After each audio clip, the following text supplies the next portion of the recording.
The Knights of the Nine, by Caroline of Solitude. Few people now remember the Knights of the Nine, but in their time they were famous throughout Cyrodiil, indeed throughout the Empire. For a brief period in the early days of the Septim Empire, their adventures were the talk of the land. But their renown, as with so much else, was swallowed up by the War of the Red Diamond, and today even the location of their priory house has been lost to history.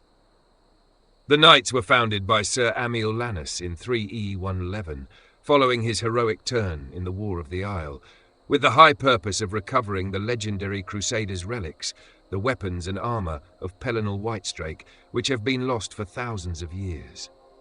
They were born out of the sense of optimism and ambition that characterised the first century of the Third Era. Tamriel was united and at peace for the first time in many centuries. Nothing was impossible.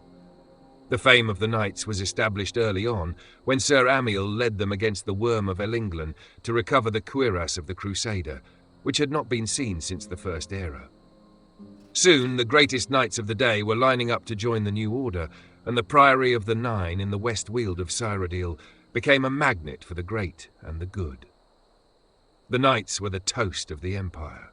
When Beric Vlindrel joined the order, the scion of one of the great noble families of Colovia, it was clear that the Knights of the Nine had become the Empire's most prestigious knightly order.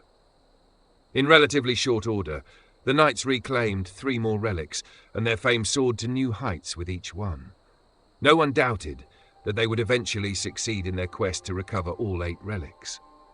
Sadly, this early promise of the Knights did not survive the ravages of the War of the Red Diamond, which tore apart the Empire, beginning in 3E 121. At first, it seems that Sir Amiel was able to keep his knights out of the war. But the very success of the knights undermined this, as many of the knights came from important families from across the Empire, which were lining up on either side of the bloody civil war. Sir Beric was apparently the first to leave the order to join the war on the side of Sepphoris, carrying the sword and greaves of the Crusader into battle with him.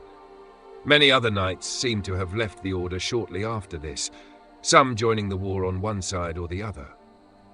The end of the order was as ignominious as its beginning was glorious. Following the victory of Sepphoris in 3E 127, Beric Vlindrel became an important figure on the winning side. It seems likely that he was behind the imperial decree, which officially dissolved the Knights of the Nine in 3E 131, although in truth this was little more than a formality. Despite Sir Amiel's best efforts, the order had never recovered from the bitterness of the civil war. What happened to the various relics originally recovered by the Knights of the Nine? The sword and the greaves went with Sir Beric, but where he bestowed them is unknown. The gauntlets famously lie immovable on the floor of the Chapel of Stendar in Chorul, where Sir Casimir left them after his disgraceful murder of a beggar in 3E 139.